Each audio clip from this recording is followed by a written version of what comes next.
एकदन्तं तस्मै गुरुर्ब्रह्मा गुरुर्विष्णुः गुरुर्देवो महेश्वरः गुरुः साक्षात् परं ब्रह्म तस्मै श्री गुरवे नमः।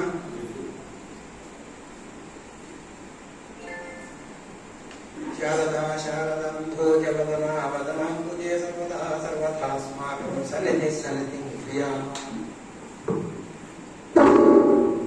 युक्ता चतुर्भिस्फटिकमणिमयी मक्षमासमाना सा मे वाग्देवतेयं निवसतु वदने सर्वदा सुप्रसन्ना।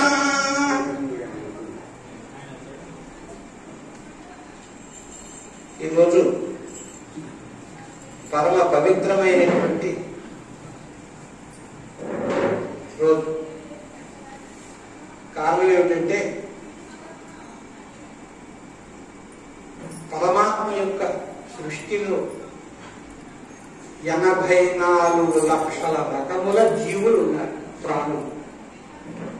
ఈ ప్రాణులలో మానవుడు చాలా గొప్పవాడు.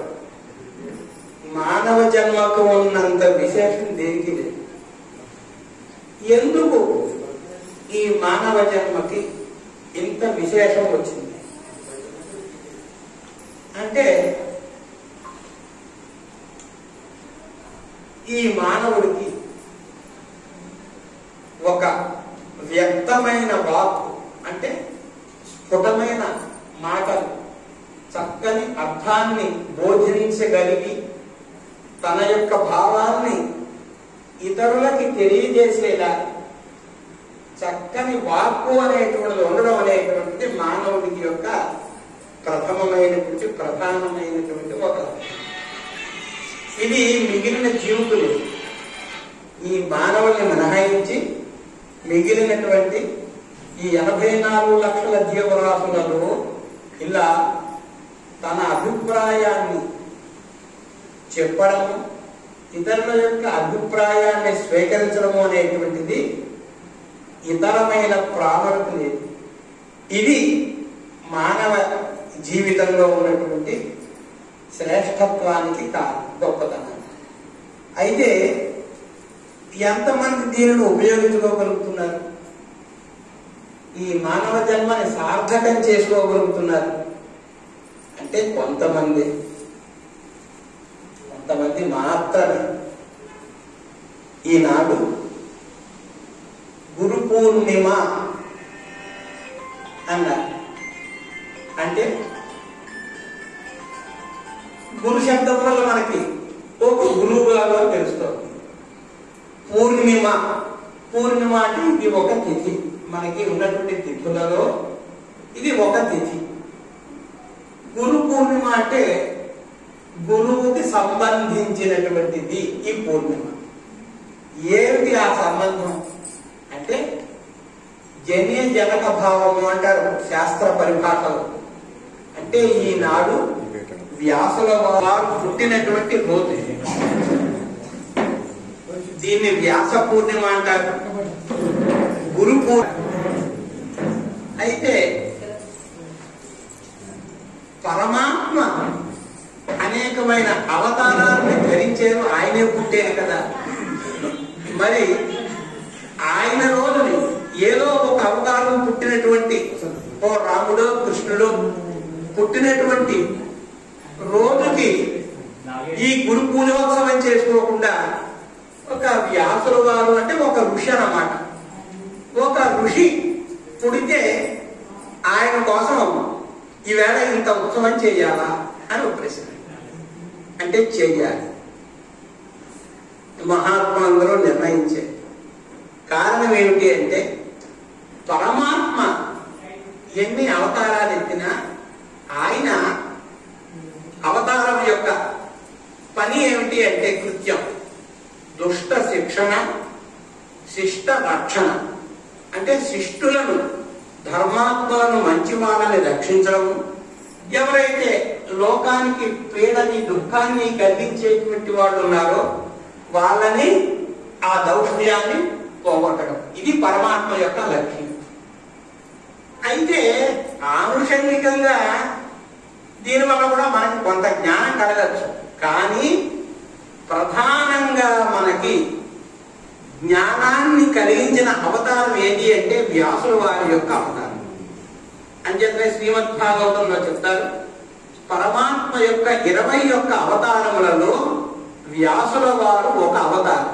దీనికి జ్ఞానావతారము అని పేరు. అంటే కేవలము మనని జ్ఞానులుగా చేయడానికి, ఏమీ తెలియనటువంటి మనలని అన్నీ తెలిసినటువంటి వాళ్ళుగా చేయడం కోసం ఆయన పరాశర మహర్షి యొక్క అనుగ్రహం వలన ఆయన జన్మించారు. మనకి జ్ఞానాన్ని ఏ రీతిగా కలిగించారు అంటే, పూర్వకాలంలో ఈ పుస్తకాలు ప్రశ్నలు ఏమీ లేవు. మరి ఎలా కలిగించారు అంటే ఉపదేశములతో, వారి యొక్క ఉపదేశం అన్నమాట. ఇప్పుడు కూడా మీరు చూడండి, మీరు ఏదైనా మంత్రాలు ఉన్నాయా బాబు అని అడుగుతూ ఉంటారు. అవునండి, మేము ఏదో మంత్రం చేసుకుంటున్నాము. ఎవరిచ్చారు? అదిగో అలాగా మీకు గురువు గారు ఉన్నారు, స్వామివారిని ప్రతిష్టాపన చేసుకున్నారు. అంటే మా గురువు గారు ఏమో మంత్రం చెప్పారండి, మేము ఆ మంత్రాలను చేసుకుంటున్నామండి అంటారు. అంటే గురువు గారు ఏం చెప్పినా అదే మంత్రమూలం గురోర్వాక్యం. గురువు గారి యొక్క మాట అంటే అదే మంత్రం. ఆయన ఒక మాట చెప్తే మనకి ఒక మంత్రాన్ని ఇస్తే నిరంతరము మనం చేసుకుని దారిలో కలుస్తున్నాం. వాల్మీకి మహర్షి ఆది కావ్యాన్ని వ్రాసిన మహానుభావుడికి ఒక మంత్రం ఏమిటది? మామూలుగా అయితే మంత్రము అంటే మననాత్రాయతే అని ఇతరులకి చెప్పకూడదు. సరే, మనకి అందరికీ తెలిసింది కనుక మర మర మర అన్నారు. అది రామచంద్రమూర్తి యొక్క తారక మంత్రాన్ని అంటే ఆయనకి అర్థం అక్కర్లేదు. మహాభారతంలో కూడా చూశారు కదా, ఏకలవ్యుడు గురువు గారి యొక్క బొమ్మను పెట్టుకుని ఆయన విద్యను సాధించలేదు. అదనమాట గురువు గారి యొక్క గొప్పతనం. అంటే నీకు ఆ గురి కనుక ఉన్నట్లయితే ఆ మహాత్ములు మిమ్మల్ని అనుగ్రహిస్తారన్నమాట. గురువు గారు అంటే ఏమిటి? మామూలుగా గు అనేటువంటి శబ్దానికి చీకటి అని, రు అనేటువంటి శబ్దానికి ఆ చీకటిని పోగొట్టేటువంటి వారు అని అర్థం అన్నమాట. అంటే మనకి గురువు గారు ఒక మంత్రాన్ని ఇచ్చి మన యొక్క అజ్ఞానాన్ని పోగొట్టుకున్నారు అని చెప్పడానికి వాల్మీకి మహర్షికి ఒక మంత్రం మీకు చూపించాం. ఇలాంటి కోటాను కోట్ల మంత్రాన్ని ఇచ్చినటువంటి మహానుభావుడు వ్యాసుడు. అది ఈ తేడా. వ్యాసుల వారి యొక్క గొప్పతనం ఏమిటి అంటే, ఒక మంత్రం మంది దాటిస్తుంటే అలాంటి కొన్ని కోట్ల మంత్రాలని ఏ రీతిగా ఇచ్చారు ఆయన అంటే, అష్టాదశ పురాణములు అంటారు. 18 పురాణములు. పురాణములు అంటే మనకి విద్య అనేటువంటిది వేదముల యొక్క రూపంలో ఆవిర్భవించింది. కానీ దాన్ని అందరూ అందుకోలేదు కదా.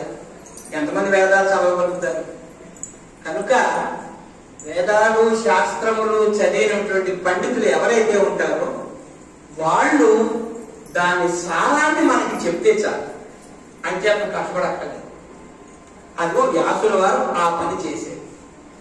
వ్యాసుల వారి యొక్క అవతారానికి పూర్వం ఆ వేదములు కూడా ఒక రాశిగా ఉండేవన్నమాట. ఇప్పుడు మనకి తెలిసినా చెప్పాలి అంటే, ఇప్పుడు మీరు కాసేపు అయ్యేటప్పటికి పూజ చేసుకుంటారు, పూజ చేస్తారు, స్వామివారికి గురు పూజ. ఇది ఎలా చెయ్యాలి, ఏ రకంగా చెయ్యాలి అనేటువంటి విధానాన్ని చెప్పినటువంటి వారు అన్నమాట.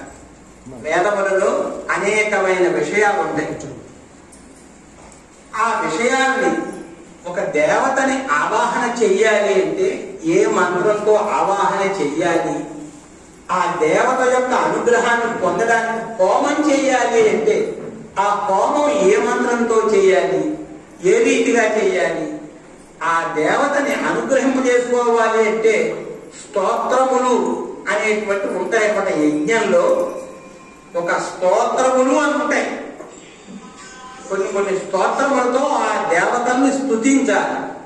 ఏమిటి స్తోత్రము అంటే గుణనిష్ట గుణాభిధానం. ఆ దేవత యందు ఉన్నటువంటి గుణములను మనము కీర్తించుట అన్నమాట.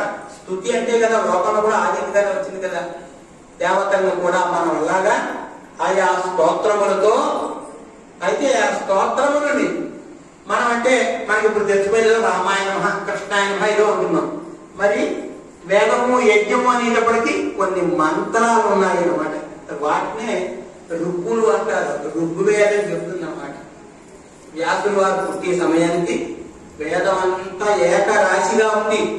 ఏది ఋక్కో తెలియదు, ఏది కాదో తెలియదు.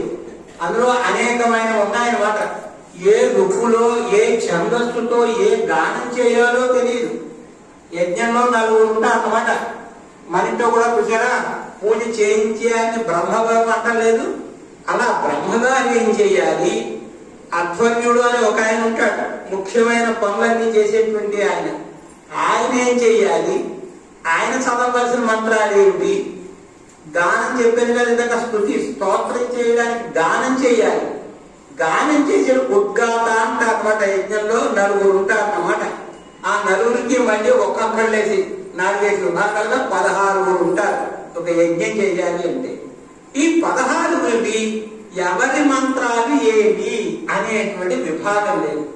అదిగో వ్యాసుడు వారు మొట్టమొదట కలియుగం వచ్చేస్తోంది, వీళ్ళని ఎవ్వరికి ఏమీ తెలియదు అని చెప్పి అందరికీ తెలిసేలా ఇవో ఇవి రుక్కులు, ఇవి యజుస్సులు, ఇవి సామములు, ఇవి అధర్వణ వేదము అని పడుకుంటారే. ఇలాగా ఆ వేదముల యొక్క విభాగాన్ని చేసి మనకి మొట్టమొదట ఒక మార్గం యజ్ఞాలు ఎలా చేసుకోవాలి అంటే, మనమందరం ఓ పూజలు కానీ ఒక హోమాలు కానీ చెడ్డి హోమాలు కానీ ఎలా చేసుకోవాలి అనేటువంటి విషయాన్ని చూపించినటువంటి వారు వ్యాసులు వారు. కనుక గురువు గారు ఎవరు అంటే మొట్టమొదటి ఆది గురువు ఆయన అన్నమాట. ఈ కారణం చేత వ్యాసుల వారిని మనము ఆయన్ని గురువుగా భావించి ఈవేళ ఉత్సవం చేసుకుంటున్నాం. ఇంక తర్వాత వేదములు శాస్త్రములు అంటే ఇవన్నీ సంస్కృత భాషలో ఒక శాస్త్రీయమైన అంటే చాలా విలక్షణమైన పరిస్థితులు ఉంటాయి. మరి మీకు ఎలాగా అవన్నీ తెలుస్తాయి? కనుక ఏం చేశారు, ఇది కాదని చెప్పి వేద శాస్త్రముల తర్వాత ఇతిహాస పురాణములు అంటే చక్కగా కథలు చెప్తూ ఉంటాయి అన్నమాట. మనకి మీకు తెలిసే భాషలో చెప్తున్నా, సినిమాలు అందరికీ తెలుసు కదా. మీరు ఏ సినిమా తీసుకోండి, వ్యాసుల వారు ఈ అష్టాదశ పురాణాల్లోనూ ఎక్కడో అక్కడ ఏదో చెప్పినటువంటి విషయమే తప్ప నూతనమైనది ఏది లేదు. ఇప్పుడు నేను చెప్తున్నాను, నేను గంట ఎన్ని కథలు చెప్పారు ఇప్పుడు ఆయన, ఎన్ని కథలంటే అన్ని కథలు. తెలిసిందా? మనం ఏ రీతిగా బ్రతకాలి, ఏ రీతిగా బ్రతకకూడదు, ఇదే 2 విషయాలు. ఈ 2 విషయాలు చెప్పడం కోసం అష్టాదశ పురాణాలు. ఈ పురాణాలకు మళ్ళీ ఉప పురాణాలు. ఇవి కాకుండా మహాభారతం అనేటువంటి గ్రంథం. మహాభారతం అంటే అందులో చెప్తారు వ్యాసులు వారు, ఇందులో లేనిది ఎక్కడా లేదు. తెలిసిందా? ఇందులో లేనిది ఎక్కడా లేదు. ఎక్కడ ఏముందో అదంతా సృష్టి అంతా ఇందులో ఉంటుంది. ఇందాక నేను చెప్పింది సరిపోలేదు. ఎంత గొప్ప దర్శకుడైనా ఒక సారవంతమైన, మీరు క్రీమ్ అంటుంటారే అలా సారవంతమైన ఒక విషయాన్ని తీసుకుంటారు, దాన్ని పెద్ద చేస్తారు. ఈ సారం ఎక్కడ ఉంది? వ్యాసులు వారు మనకి ఇచ్చినటువంటి ఈ 18 పురాణములు, శ్రీ మహాభారతం, మహాభారతం అంటారు దాన్ని. ఇంకో పేరు ఎక్కడ తీసుకోండి, మహా అనేటువంటి మహత్యపూర్వకంగా గొప్ప అనేటువంటిది శ్రీమద్ రామాయణం అంటారు. మహారామాయణం అనేది శ్రీమద్ భాగవతం ఉన్నారు, మహాభాగవతం ఉన్నది, ఒక్క మహాభారతం ఉన్నారు. ఏమిటి ఆ మహత్వం అంటే 2 రకాలు. అందులో కూడా మహత్వాత్ భారవత్వాచ్య, భారతం అందులో ఉన్నంత బరువు ఎక్కడా లేదు. ఏమిటి బరువు? మీరు ఒక పదార్థాన్ని దాని యొక్క ప్రమాణం తెచ్చుకోవడం కోసం ఓ కేజీలు గ్రాములు అనేటువంటి లెక్కలు, ఏవైతే లెక్కలు చూపిస్తున్నారో అది ద్రవ పదార్థం అయితే లీటరు, అలాగే అరలీటరు అనేటువంటి ఏ ప్రమాణాలతో చూపిస్తున్నారో జ్ఞానము అనేటువంటి దానికి ప్రమాణముగా మహాభారతం. మీకు అంతకంటే పెద్ద ప్రమాణం ఏదీ లేదు. ఆ మహాభారతం అనేటువంటిది ఇప్పుడు మీకు ఘన పదార్థాన్ని పెద్ద బరువుని కొన్ని టన్ను బరువు అండి అంటారు. ఇంకా 100 టన్నులు, 1000 టన్నులు, 1,00,000 టన్నులు, ఇంకా చివరికి పరార్థము అని ఒకటి చెప్పారు. ఇంకా దాన్ని దాటిన తర్వాత సంఖ్య లేదు. అదిగో అంతటి జ్ఞానాన్ని ఇచ్చినటువంటి గ్రంథం మహాభారతం. ఎవరికి? మనలాంటి సామాన్యులందరూ కూడా ఎలా బ్రతకాలో చెప్పడం కోసం. వాంగ్మయం ఉంటే పూర్వకాలంలో సంస్కృత వాంగ్మయమే వాంగ్మయం. ఒక్క 2 నిమిషాలు వాల్మీకి మహర్షిని కాసేపు మనం పక్కన పెడితే ఆది కారణం రామాయణం కదా, దాంతో ప్రారంభమైంది లౌకిక భాష, అంతవరకు వైదిక భాష. ఒక్కసారి వ్యాసులో మనం ఆయన పక్కన పెడితే వాల్మీకి మహర్షిని సంస్కృత వాంగ్మయం అంతా వ్యాసుల వారే. ఆది కావ్యమైన ఒక్క రామాయణాన్ని కాసేపు పక్కన పెడితే మనకి గ్రంథాలు ఇవ్వండి. మీరు స్తోత్రాలు చదువుకుంటున్నారు, ఇంకోటి చదువుకుంటున్నారు, ఇంకోటి ఇవన్నీ ఎక్కడివి?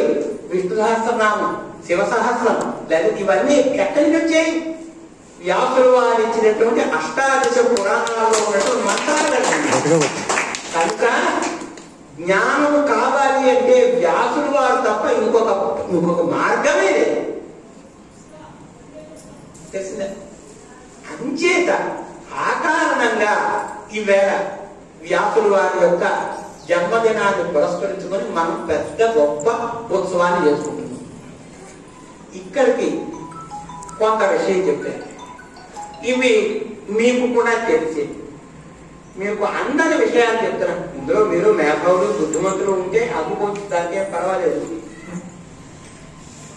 స్వామి వివేకానందులు కానీ ఆధునిక కాలంలో, లేదా అతి ప్రాచీన కాలంలో ఇగో శంకర భగవత్పాదుల యొక్క ప్రతిష్ఠ కూడా చేస్తున్నారు. ఆయన జ్ఞాన అవతారం. శంకర భగవత్పాదులు గారిని దాన్ని తీసుకున్నట్లయితే వారు ఏం చేశారు? వేదాంతము అనే పేరుతో మనకి ఒక జ్ఞానాన్ని ఇచ్చారు. ఏమిటి వేదాంతం అంటే? అసలు ఏమిటి ఇదంతా? ఈ కనపడేటువంటి సృష్టి అంతా నిజమేనా? ఒకనాటికి ఇది పోతుందా? ఇదంతా పోతే మిగిలేది ఏది అనే విషయాన్ని చెప్పేది వేదాంతం. శంకర భగవత్పాదులు భాష్యం రాశారన్నదే.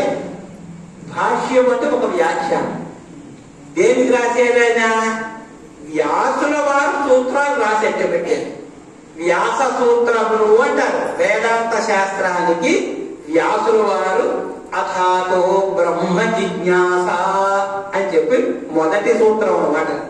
4 అధ్యాయములతో, ఒక్కొక్క అధ్యాయంలో 4 పాదములతో వేదాంత శాస్త్రాన్ని ఆయన సూత్రప్రాయంగా వ్యాసుల వారు బ్రహ్మసూత్రములు అంటారు. వాటిని అనేక మంది వ్యాఖ్యానం చేసుకున్నారు. మనకి రుచీనం వైచిత్ర్య రుజు పుట్టిన నానా పథదిశాం నృణాం ఏకో గమ్య. ఓ పరమాత్మ, అందరి చేత పొందదగిన వాడికి నీవేనయ్యా. ఒక సారవంతమైన ఒక మాట చెప్తాను, ఇది జాగ్రత్తగా వినండి. ఈ ప్రపంచంలో ఎవరు ఏ పేరుతో ఏ దైవాన్ని పూజించినా ఉన్నది ఒక్కటే తత్వం. గుర్తుపెట్టుకోండి. ఏ మతం అనేవాడి ఎవరైనా సరే ఉన్నటువంటిది తత్వం ఒక్కటే. కనుక ఈ హైందవ మతంలో, వైదిక మతంలో ఉన్నటువంటి విశేషం ఏమిటి అంటే, మనకి పరుడు అనేటువంటి వాడు లేడు. పరుడు అంటే ఇతరుడు. ఇంకా కొంచెం మనకి అజ్ఞానం ఎక్కువగా ఉంటే శత్రువు అనుకుంటూ ఉంటాం కదా. వాడు నాకు శత్రువు అండి, వీడు నాకు మిత్రుడండి అనుకుంటూ ఉంటాం. మిత్రుడు అంటే మనకు ఉపకారం చేసిన వాడు, శత్రువు అంటే అపకారం చేసిన వాడు. ఈ మతంలో అంటే వ్యాసుల వారు మనకు చూపించిన ఈ మార్గంలో అసలు పరుడు అనేవాడు లేదు. తెలిసిందా? అంతా ఒక్కటే, ఒకే పరమాత్మ. ఆ పరమాత్మ యొక్క ప్రతిబింబాలు ఈ జీవులు. అంత ఒక్కటే తత్వం, అసలు భేదం అనేది లేదు. తెలిసిందా? కానీ మరి ఈ సిద్ధాంతాన్ని తెలుసుకోవాలి అంటే తండ్రి, తాత, ముత్తాత, మనవుడు, మునిమానుడు అందరూ ఒకటే అంటే ఎలాగండి అని మీరు అడుగుతారు కదా. ఇది వ్యవహార దశ. ఈ వ్యవహార దశ ఉన్నంతసేపు తండ్రి తండ్రే, తల్లి తల్లే, గురువు గురువే. ఎవరి యొక్క కలెక్టర్ గారు కలెక్టర్ గారే. తెలిసిందా? మిగిలినటువంటి పాలకులు పాలకులే, పాలికులు పాలింపబడేటువంటి వారు పాలింపబడేటువంటి వారే అనేటువంటి విభాగం ఈ వ్యవహారంలో ఒక. నిజమేమిటి అట? నిజమేమిటి అంటే జ్ఞానులైనటువంటి వారు ఈ అందరి యందు ఉన్నటువంటి చేతనాత్మకమైన శక్తి. ఇప్పుడు మనం వీడు ఎల్లయ్య పొలయ్య అంటున్నారు.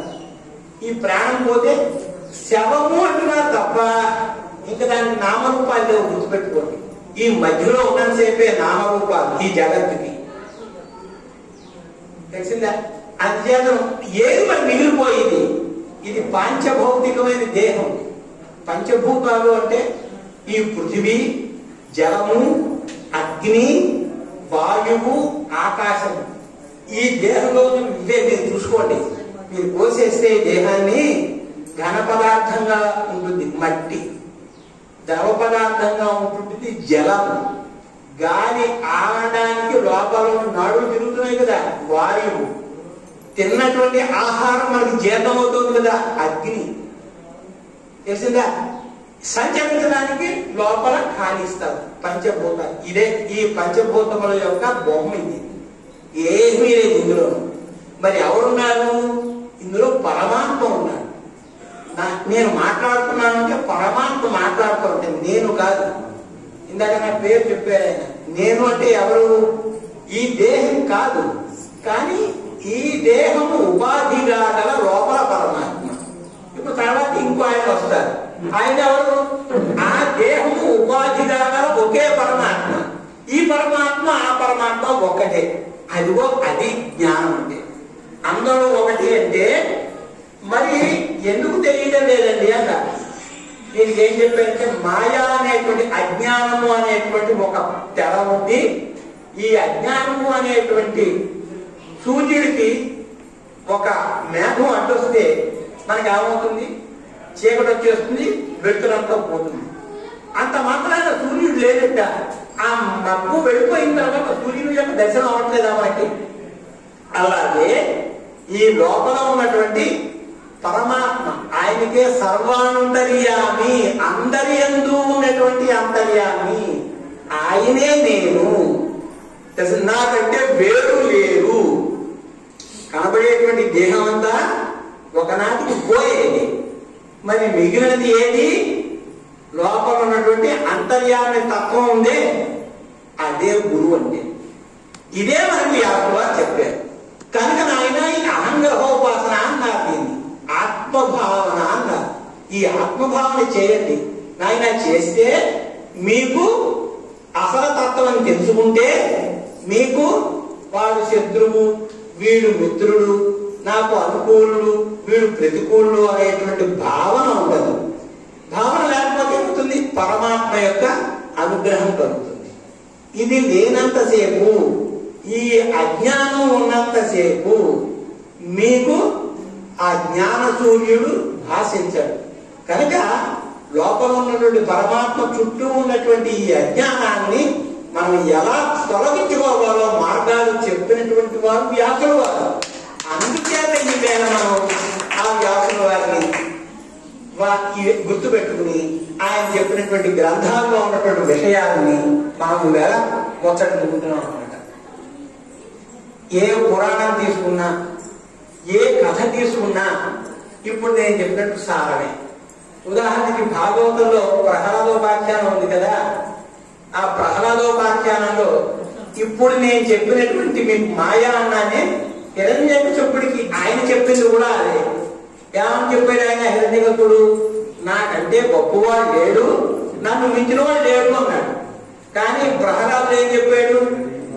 నాయనా నేను గొప్పవాడిని, అవతల వాడు తక్కువవాడు అనేటువంటి భావన కేవలము నీ అజ్ఞానం వల్ల వచ్చింది తప్ప నువ్వు ఒక్కసారి ఆ అజ్ఞానాన్ని విడిచిపెట్టు అని చెప్పి లోకములన్నీయున్ గడియలోన జయించిన వాడవు ఇంద్రియానీకము చిత్తమున్ గెలువనేరవు నిన్ను నిబద్ధు చేయు నీ భీకర శత్రురాకుర ప్రభిన్నుల చేయుము ప్రాణికోటిలో నీకు విరోధి లేడొకడు నేర్పున చూడుము దానవేశ్వర. ఓ రాజా, రాక్షస రాజా అంటున్నాడు. అంటే ఏమిటి? దేవతలకి రాక్షసులకి తేడా ఏమిటి అంటే ఇదే. దేవతలైతే పరమాత్మ చెప్పినటువంటి దాన్ని, పెద్దలు చెప్పినటువంటి దాన్ని ఆచరించి దానిని లక్ష్యాన్ని పొందుతారు. రాక్షసులంటే ఎవరు? రాక్షసులంటే ఎవరో కొత్తగా కోరలు ఇవి ఉన్నటువంటి ఒక మనకంటే విలక్షణమైన ప్రాణులు అనుకోకండి, మనలోనే ఉన్నారు. ఎవరి యొక్క సత్వగుణం బాగుంటుందో వాళ్ళందరూ దేవతలు. మనకి సత్వగుణం లేకుండా భేదభావాలతో ఉండి ఎప్పుడు ఇతరుల్ని ఎలా పాడు చేయాలి, వాడు నాకు అప్పుడు ఏదో అపకారం చేశాడు కానీ వీటిని ఇప్పుడు నేను అపకారం చేసేయాలి, వాడు పాడైపోవాలి, ఏం చెయ్యాలి, ఇలా ఎవరినైతే ఆలోచిస్తూ ఉంటారో వీళ్ళే రాక్షసులు. అంటే వీళ్ళకి దేవతల యొక్క సహాయం ఉండదు. మరి దేవతలు వచ్చి ఇంద్రాదులకి సహాయం చేశారు కదా పరమాత్మ అవతారాలు ఎత్తి.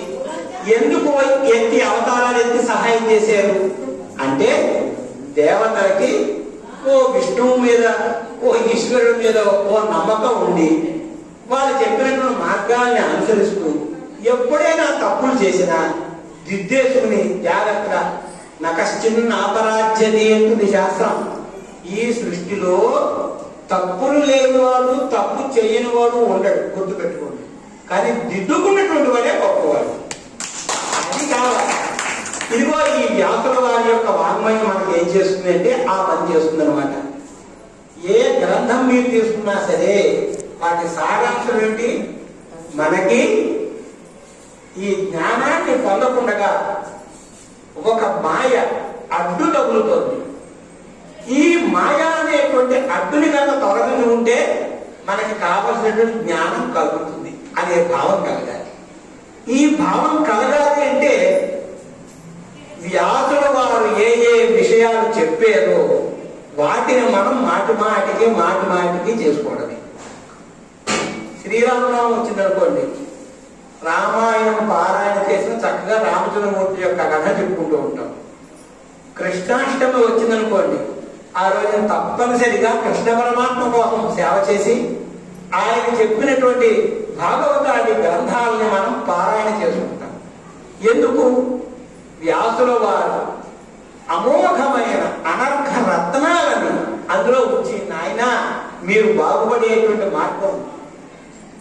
పొద్దునే మనం లేచి పళ్ళు తోముకుంటాం కదా, స్నానం చేస్తాం, సబ్బు పెట్టి ఒళ్ళంతా రుద్దుకుంటాం కదా. ఎందుకోసం? ఇవి మనకి పనిముట్లు కనుక వీటిని బాగా శుచిగా అట్టే పెట్టుకోవడం కోసం ప్రతిరోజు పళ్ళను తోముకోవడం, ఈ శరీరాన్ని శుద్ధి చేసుకోవడానికి అనేకమైనటువంటి సాధనాలు ఉపయోగం. మరి మనకి అసలు మనందరి చేత నడిపించేటువంటి ఒక మనస్సు అనేటువంటిది ఉంది. ఈ మనస్సు ఉంటేనే కదా ఇవన్నీ. మిగిలినటువంటి జంతువులకి మనకి ఉన్నటువంటి భేదాన్ని ఎక్కడ చూస్తున్నాము అంటే వాటికి పాపం ఇవి బుద్ధి అనేటువంటిది లేదు. వాటికి మనకి ఈ బుద్ధి మనస్సు అనేటువంటివి ఉన్నాయి కనుక దీన్ని అంతఃకరణము అంటారు. కరణము అంటే సాధనం, అంతఃకరణము అంటే లోపల ఉన్న సాధనము. ఏ సాధనము? జ్ఞానాన్ని పొందడానికి కారణమైన సాధనం, అదే మనసు. బయట ఉన్నటువంటి కర్ణములంటే ఏమిటి? ఈ కన్ను, చెవి, ముక్కు మొదలైనటువంటి ఇంద్రియములు ఏం చేస్తున్నాయి? జ్ఞానాన్ని మనం ఎలా పొందాలో జ్ఞానేంద్రియాలు, కర్మేంద్రియాలు మనకి సహాయం చేస్తున్నాయి. అంతరింద్రియం అంటే అంతఃకరణ అంటే మనస్సు. ఆ మనస్సు మనకి అది నిమిషం ఒక్క నిమిషంగా ఖాళీ ఉండదండి. మరి అంత పనిచేస్తుంది కదా, మరి దాన్ని కూడా సంస్కరించుకోవడానికి కళ్ళు తోడుకున్నట్టు, ఒంటిని శుభ్రం చేసుకున్నట్టు ఆ మనస్సును కూడా మనం వాటిని శుభ్రం చేసుకోవాలి. ఆ మనస్సును శుభ్రం చేసుకునే వస్తువులు ఏమి? ఇవే మన ఈ మంత్రాలు, తంత్రాలు. వీటిలో ఏం చేస్తున్నాం? దీన్నే అంతఃకరణ శుద్ధి అంటారు, త్రికరణ శుద్ధి అంటారు. మనం ఏదైనా పని చేస్తే ఫలించాలి అంటే త్రికరణ శుద్ధి. 3 కరణములు ఏమిటవి? మొట్టమొదట వాగింద్రియం, అలాగే చేయడానికి సాధనమైన త్వగింద్రియం, శరీరం అన్నమాట. తర్వాత అంతరింద్రియం, మనసు. కనుక ఈ 3 ఇంద్రియములను, కరణములను మనం శుద్ధి చేసుకోవాలి అంటే భారత భాగవతాన్ని, సమస్తమైనటువంటి గ్రంథములను, వ్యాసుల వారు మనకి ఇచ్చినటువంటి వాంగ్మయాన్ని రక్షించుకుంటూ ఇలాగ వ్యాస పూర్ణిమ వచ్చింది అంటే ఆయన్ని మనం ధ్యానం చేసుకుని, తలుచుకుని పూజాది చేసుకోవాలి. భూదేవి అంటుంది, నేను ఎవరినైనా మోస్తాను కానీ కృతజ్ఞుడిని మాత్రం మోయలేను. భూదేవి చూడండి, ఎన్ని కోట్ల జనాభా ఉన్నా ఈ జనాన్ని నేను భరిస్తాను కానీ ఒక్కడిని మొయ్యలేను. ఎవరిని? కృతజ్ఞుడిని. అంటే చేసిన మేలుని మర్చిపోయినటువంటి వాడు, అలాగే అసత్యవాది అన్నమాట వాడు, అబద్ధం అనేటువంటి వాడు. మనకి వామనావతారంలో కూడా గురువు గారు అబద్ధం అంటే కూడా ఏం చెప్పాడు ఆయన? బలిచక్రవర్తి శిష్యుడు గురువు గారికి ఆయన ఆపద్ధర్మం చెప్పాడు. ఏం చెప్పండి గురువు గారు? భూదేవి అసత్యవాదిని భరించలేదు, కృతజ్ఞుడిని భరించలేదు, కనుక ఆడిన మాటని తప్పను, సత్యమే పలుకుతాను, ఆయనకి ఇస్తాను అన్నా కనుక ఆ 3 అడుగులు నేను ఇచ్చేస్తాను అని చెప్పి గురువు గారు చెప్పినా కూడా ఆయన మాటని ధిక్కరించి, అంటే ఎవరికైతే ఆ ధర్మ దీక్ష కొంతమంది ఉంటుందన్నమాట, పరమ ధర్మాత్ములు, వాళ్ళు మాత్రం అలా చేయగలుగుతారు. వ్యాసుల వారు చెప్తారు, ఎందుకు ఈనాటి వరకు మనం వ్యాసుల వారిని స్మరించుకుంటున్నాము అంటే ఆయన కొన్ని శ్లోకాలు చెప్తారు, కొన్ని భావాలు. కృష్ణ అనేటువంటి నామాన్ని గురించి, కృష్ణ తత్వాన్ని చెప్పడానికి మహాభారతం కానీ, భాగవతం కానీ, ఇతరమైన అనేకమైనటువంటి గ్రంథాలలో ఆ కృష్ణ తత్వాన్ని చెప్పారు. ఆఖరికి ఆయనే ఓ ప్రశ్న వేసుకున్నాడు మనస్సుతో. ఆయన మనస్సుని ఆయన అడుగుతున్నాడు, ఓ మనస్సా, నువ్వు లేదా ఒక జీవుడా? జీవుడు నాడు చూసారా, పరమ తత్వము అన్నాను. ఈ శరీరం పోయినా మిగిలిపోయేటువంటి, మనం మరణించిన ఈ మరణము అనేటువంటిది ఈ దేహానికి తప్ప, పాంచభౌతికమైన దేహానికి తప్ప లోపల ఉన్నటువంటి తేజస్సుకి కాదు, చేతన పదార్థానికి కాదు. ఆ చేతన పదార్థాన్ని ఆయనే ప్రశ్నించుకుంటాడు, ఓ మనస్సా, నువ్వు అనేకమైన భోగాలను అనుభవించావు కదా, అనేకమైన వస్తువులను రుచి చూచావు కదా ఎన్నో జన్మల్లో.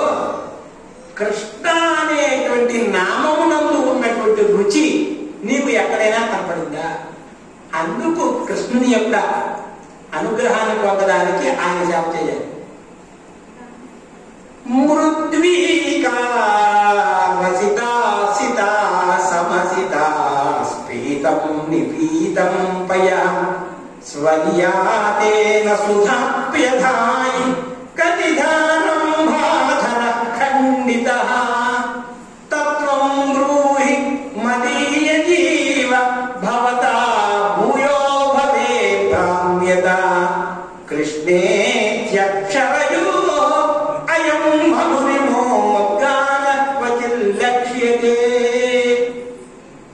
భక్తి ఆయన ఉంది కనుక వారికి అనుగ్రహం కలిగింది. మనకి అంత భక్తి లేదు.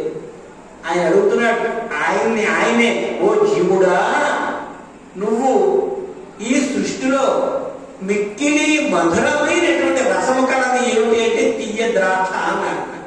నువ్వు ఆ ద్రాక్షసాన్ని తాగేవు. అలాగే కలకండ అంటూ ఉంటారు సరే, పట్టికి బెల్లం అచ్చులు, ఆ పట్టికి బెల్లము రసాన్ని అనుభవించవు. అలాగే గుమ్మ పాలు అంటారు చూసారా, అసలైన సాత్విక పదార్థం ఆవు పాలు, ఆ పాలని అనుభవించవు. అలాగే రంభాది సమస్తమైన స్త్రీలతోటి వైభవాన్ని ఆనందించవు. యజ్ఞయాగాలు కర్మలు చేసి పుణ్యం చేసి రంభాదులు పొందడం అనేటువంటిది ఈ ఆ పరలోకంలో కూడా సుఖాన్ని పొందడం ఉంది కనుక ఇన్ని సుఖాలను అనుభవించవు. కానీ కృష్ణ అనేటువంటి నామమునందు ఉన్నటువంటి రుచి, రామ కృష్ణ అనేటువంటి శబ్దముల యందు నామముల యందు ఉన్నటువంటి రుచి ఉంది. ఆ తీపి నీకు ఎక్కడైనా కనపడిందా అన్నాడు. అంటే ఇది పరమ భాగవతులైనటువంటి మహాభక్తులైనటువంటి వారి యొక్క భక్తి అలా ఉంటున్నారు. ఇది సామాన్యులు అడగలే మాట. అంతటి వాళ్ళైతే అనగా అంటే ఆ విశ్వాసం, ఒక నమ్మకం కలగాలి అంటే మనం అనుష్ఠానం చెయ్యాలి. మంత్రానుష్ఠానం చేసి ఆ దైవాన్ని కనుక నమ్మినట్లయితే మనకు అవన్నీ కలుగుతాయి అని చెప్పి, ఇప్పుడు నేను చెప్పినవన్నీ కూడా వ్యాసులు వారు చెప్పినవి. స్వకపోల కల్పితం అంటే మనకిగా మనం ఎవరిని ఎన్ని చెప్పినా గుర్తుపెట్టుకోండి, ఆ వ్యాస వాల్మీకులు మనకి జ్ఞానావతారాలు, జ్ఞానాన్ని బోధించడానికి అనేకమైనటువంటి గ్రంథాలను ఇచ్చారు. ఇవ్వడం వలన మనము ఆ జ్ఞానాన్ని పొంది ఈనాడు కృతజ్ఞతగా వ్యాసుల వారిని పూజ చేసుకుంటున్నాం అన్నమాట. కనుక వ్యాస పూర్ణిమ అంటే సామాన్యమైనటువంటిది కాదు. మిగిలినటువంటి ఉత్సవాలన్నీ ఒక ఎత్తు, ఈనాటిది ఇది ఒక ఎత్తు. పరమాత్మని కూడా మనం ఈయన బ్రహ్మగారు, ఈయన శ్రీమన్నారాయణుడు, ఈయన మహేశ్వరుడు, ఈశ్వరుడు అని చెప్పి ఈశ్వరుని యొక్క గొప్పతనాన్ని కొన్ని స్థలాల్లో పొందాం. ఎక్కడ హాలాహలం పుట్టింది సముద్రమనం చేస్తుంటే ఈ దేవతలు కూడా మహేశ్వర ఇది నీ వల్ల తప్ప మరి ఎవ్వరి వల్ల జరిగే పని కాదు అన్నారు. అప్పుడు ఆ ఈశ్వరుడు ఆ హాలాహలాన్ని ఆయన నిర్వహించారు. కనుక అటువంటి సమయాల్లో అలాగే త్రిపురాసుర సంహారం, ముగ్గురు రాక్షసులు పట్టణం రూపంలో ఉండి ఈ లోకాలని కష్టపెడుతూ ఉంటే అప్పుడు ఆ త్రిపురాసుర సంహారం చేసేటువంటి వాడు ఈశ్వరుడు. కనుక ఈశ్వరుని యొక్క గొప్పతనం అలా ఉంది. సరే, ఇంకా శ్రీమన్నారాయణ యొక్క గొప్పతనం చెప్పక్కర్లేదు కదా. 10 అవతారాలు